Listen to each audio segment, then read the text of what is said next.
김정숙 여사가 인도를 방문한 거, 이거는 이제 얼마 전에 국민의힘의 저 배현진 의원이 처음 문제 제기를 했는데 국정감사장에서 이거에 대해서도 감사를 검토할 수 있다. 뭐 이런 얘기를 했거든요. 그러면은 문 전 대통령에 이어서 김정숙 여사까지 감사하겠다는 건데 이건 어떻게 보세요? 감사원이 정치보복의 돌격대라고 보여주는 여실한 증거라고 생각하는데요. 일종의 패턴이 있습니다. 국민의힘에서 문제 제기를 하고 감사원이 그걸 받아서 정치보복성 감사를 하는 겁니다. 김태현의 정치쇼. 김태현의 정치쇼 수요일 2부 인터뷰 시간인데요. 오늘은 뭘 다뤄볼 거냐면 어제 국회 국정감사에서 법사위 감사원에 대한 국정감사가 있었거든요.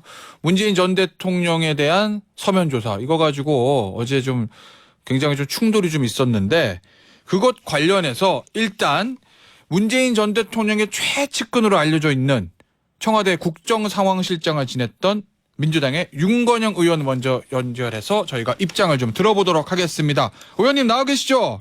네, 안녕하세요. 구로울의 윤건영입니다. 예, 안녕하세요. 자, 의원님 어제 저 법사위의 감사원에 대한 국정감사 좀 보셨나요? 저도 국정감사 중이어서요. 뉴스로만 봤습니다. 네. 예. 저 어제 이제 민주당이 기본적으로 그 유병호 사무총장 뭐 당연히 나오는 거고 감사위원 전원 출석하고 유병호 사무총장하고 문자를 주고받았던 대통령실의 이관석 국정기획수석 출석해라 이렇게 요구를 했습니다. 네. 국민의힘은 이걸 거부했고요. 네. 이 상황은 어떻게 생각하시나요? 우선 국회는 국민을 대신해서 행정부를 견제 감시하는 곳입니다. 따라서 헌법에 의해 정당한 절차를 거쳐서 출석 요구를 했는데 이를 무시한 것은 매우 유감이고요. 국회의 출석 요구에 응하지 않는 것은 어찌 보면 국민을 무시하는 그 자체라고 생각합니다. 저희 민주당이 따지려고 했던 것은 감사원의 2인자가 대통령실의 왕수석과 전임 대통령에 대한 정치보복을 공모했다는 의혹을 규명하려고 했던 거거든요. 그 부분에 대해서 출석을 하지 않아서 좀 아쉬운 부분이 있습니다. 그 문자에 대해서 대통령실 입장은 아니 뭐 언론에 보도가 있었으니까 그거 확인하는 차원이다 뭐 이런 입장인 거잖아요. 네. 저 유병헌 사무총장도 어제 보니 정상적인 소통 과정이다 뭐 이렇게 해명을 했고요. 그 원래 문자를 그렇게 주고받으면 안 되는 겁니까? 당연히 하지 않겠습니까? 감사원의 사무총장이라는 것은 사실상 2인자고요. 그리고 국정기획수석이라는 자리는 대통령의 왕수석인데 서로 업무적으로 연관성이 있는 게 없습니다. 그리고 현재 윤석열 정부 집권 이후에 문재인 정부에 대한 감사원 감사가 진행되고 있는 게 34건입니다. 많죠. 역대 정부를 비교해 보더라도 비상식적인 규모고 먼지가 나지 않는데도 먼지 날 때까지 털겠다는 식입니다. 그리고 감사의 내용도 치졸한 수준인데요. 예를 들어서 전현희 권익위원장을 내쫓기 위한 청부감사가 진행 중이죠. 그리고 김재남 이사장의 경우에 민간인 시절에 철도 이용 내역까지 뒤지고 있습니다. 마치 감사원이 정치보복의 돌격대가 된 것처럼 행동하고 있습니다. 이를 저는 감사원 스스로가 판단했다고 보지 않습니다. 유병호 사무총장의 문자 메시지는 대통령실과 감사원이 서로 공모하지 않았나라는 그런 의심을 입증하는 결정적 계기가 됐다고 생각합니다. 아침 저녁으로 보고하고 서로 상의했다라는 게 드러난 거죠. 그러니까 단순히 뭐 정보 제공 차원이라든지 소통 과정 이게 아니라 뭔가 공모를 의심할 수 있는 그런 증거 같은 거다 이런 입장이신 거군요. 맞습니다. 그리고 어제 유병호 감사원 사무총장의 답변 태도 또한 고위공직자로서 저는 자격이 없다고 생각하는데요. 주요 질문에 대해서는 기억나지 않는다라고 회피하고 말로는 사과한다라고 하면서 정상적인 소통이라고 개변을 했습니다. 감사원 사무총장답지 못한 당당하지 못한 태도라고 생각하고요. 불리한 내용에 대해서는 답변하지 않겠다라는 식으로 답을 했는데요. 감사원 사무총장의 권세를 너무 믿는 것 같고요.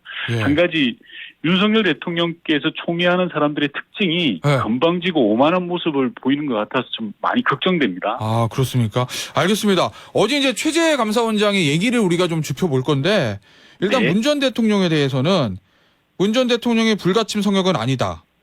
서면 조사에 성실히 답변해 주시길 기대하고 서면 지시서를 보냈다. 이렇게 말했는데 이 말에 대해서는 어떤 입장이신가요? 당연히 불가침 영역이 아니고 조사할 것이 있으면 조사를 해야 됩니다. 예. 다만 이번 사건의 경우에 서해 공무원 피격 사건을 윤석열 정부 들어서 한 달 만인 6월 16일 날 해경과 국방부가 아무런 근거도 없이 입장을 번복했습니다.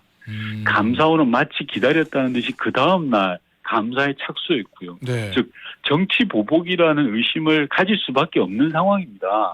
정상적인 조사나 였다면 얼마든지 할 수 있죠. 예. 그런데 그런 내용이 아니라 감사원과 용산 대통령실이 공모해서 예. 전임 대통령을 망신 주기 위한 그런 행태를 벌이고 있고요. 그리고 최재 감사원장의 어제 발언도 압권이었습니다.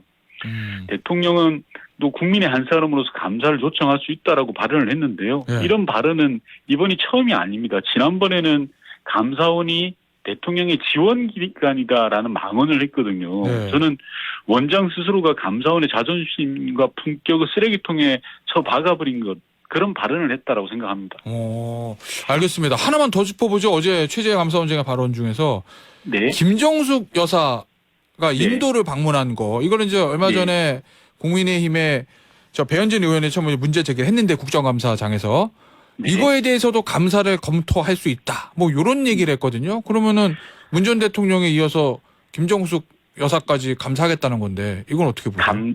감사원이 정치 보복의 돌격대라고 보여주는 여실한 증거라고 생각하는데요. 예. 일종의 패턴이 있습니다. 국민의힘에서 문제 제기를 하고 감사원이 그걸 받아서 정치 보복성 감사를 하는 겁니다. 아니 인도 정부의 공식 초청을 받아서 모디 총리의 초청을 받아서 진행되었던 영부인의 인도 순방을 어떻게 감사 대상이 되겠습니까? 예. 김건희 여사가 얼마 전에 민간인을 데리고 외국 순방을 다녀온 사실이야말로 감사 대상 아닙니까? 왜 그건 감사하지 않는죠? 자, 그러면은 지금 말씀하신 대로 윤석열 네. 정부에서 이렇게 문재인 전 정부에 대한 감사들이 34건이요? 네네. 네, 34건 이어지고 있다고 말씀하셨잖아요. 네. 그 의도와 목적이 있다고 보시나요? 저는. 근데 왜냐하면 윤석열 정권 바뀌면 전 정부에 대한 감사는 항상 있었잖아요. 문재인 정부에서도 박근혜 정부에 대한 감사 많이 했던 걸로 제가 기억이 돼서. 감사가 아니고요. 네. 진행장님, 당시에는 국정농단 사건으로 인해서 박근혜 대통령이 탄핵을 당했습니다. 예. 그래서 감사를 진행한 게 아니라 예. 검찰의 수사가 있었고 그로 인해서 구속이 되고 법원에서 유죄 판결을 받아서 수감이 됐던 거죠. 그리고 예. 제가 말씀드리는 것은 조사를 해야 되거나 잘못이 있으면 당연히 해야 됩니다. 성역은 있을 수 없습니다. 하지만 지금 진행되고 있는 것은 전임 정부에 대한 모욕 주기, 망신 주기를 위한 정치 보복 그 이상도 이하도 아니라는 점을 말씀드리고 싶습니다. 알겠습니다. 정치 보복 이상도 이하도 아니다라는 입장이셨고요. 자, 네. 좀 주제를 좀 바꿔보죠. 지금 정치권에서 가장 뜨거운 이슈 중에 하나가 한미일 동해에서 있었던 한미일 연합훈련, 거기에 대한 네. 이재명 민주당 대표의 친일 발언 뭐 이런 것들이거든요. 네. 이재명 대표의 발언의 수위가 점점 높아지고 있다. 뭐 이런 게 언론의 대체적인 관측인데, 네. 이거 이재명 대표의 요 발언이 세지는 의도, 이건 뭐라고 짐작하시나요? 당 대표 발언 의도 이전에 예. 그에 앞서서 집권 여당 정진석 위원장의 발언을 살펴봐야 됩니다. 대단히 부적절한 내용이었다고 생각합니다. 어제 했던 얘기요? 예. 예. 식민사관과 흡수할 뿐 아니라 위험한 역사인식입니다. 실수하신 것 같은데 빨리 사과하는 게 저는 정답이라고 생각하고요. 네. 만약에 예. 정진석 위원장 주장대로라면 우리가 못나서 식민 지배를 당했다는 건데 일본 우익의 주장과 너무 닮아 있습니다. 침략한 일본이 문제이지 침략당한 우리가 문제는 아니지 않습니까? 만약에 힘없고 무능한 국가면 얼마든지 당해도 싸다는 그런 논리가 성립이 되겠습니까? 심지어 아직 일본은 위안부 문제 등 제대로 된 사과조차 하지 않고 있지 않습니까? 이재명 당대표의 발언은 그런 취지에서 봐주셨으면 하고요. 네. 한일 관계 개선은 전 당연히 필요하다고 생각합니다. 하지만 네. 우리가 애걸복걸할 일은 아니라고 봅니다. 경제와 과거사를 엮은 것도 일본이고 갑자기 수출 규제 보복을 한 것도 일본입니다. 예. 그렇죠. 그럼에도 비굴한 태도로 계속 매달리니까 국민들 사이에서 굴욕이라는 비난을 받는 것이라고 생각을 합니다. 예. 그러니 지금 방금 전에 말씀해 주셨는데 문재인 전 대통령이 시절에 있었던 약간 반일, 그건 네. 사실은 말씀하신 대로 일본에 대해서 수출 규제 먼저 시작을 해가지고 원인은 일본에서 제공한 측면이 없지 않아 있는데, 지금 네. 같은 경우에는 북핵 위협에 대응하기 위한 거잖아요. 네, 그때랑은 조금 상황이 다른 것 아니냐, 뭐 이런 일각의 지적도 있던데요. 당연합니다. 북핵 네. 위기 상황을 대비하기 위해서는 주변국 특히 일본과의 협력과 공조는 필수적입니다. 예. 하지만 일본의 군사 대국화, 재무장은 동북아 평화를 깨는 저는 요인이라고 생각하고요. 즉 중국과 러시아를 자극할 게 자명합니다. 예. 자칫하다가는 한반도가 주변국가 군사 경쟁의 장이 될 우려가 있습니다. 최악의 상황이 되는 거죠. 예. 따라서 한반도 평화를 위해서는 종합적 해법이 나와야 되는데 지금 윤석열 정부의 접근법은 대단히 단순 무식하고 근시안적인 행보다 이런 비난을 받는 겁니다.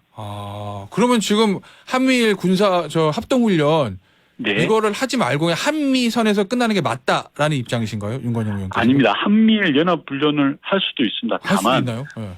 두 가지 문제가 있는데요. 네. 첫 번째는 훈련 수위의 문제입니다. 기존에는 재난구조 등 수색 등 로우키 대형의 훈련을 했는데 이번은 차원이 다릅니다.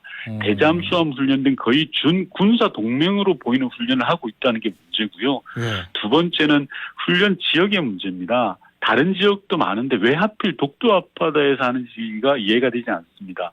일본 자위대가 독도 인근으로 들어오는 것이 우리 국민들에게 어떻게 느껴지는지 기본적 감수성이 매우 떨어진다. 저는 그렇게 생각하고 있습니다. 알겠습니다. 오늘 민주당의 윤건영 의원 모시고 어제 감사원 국정감사장에서 있었던 문재인 전 대통령과 김정숙 여사에 대한 감사 이야기 그리고 이재명 대표의 발언까지 짚어봤습니다. 의원님 오늘 감사합니다. 네.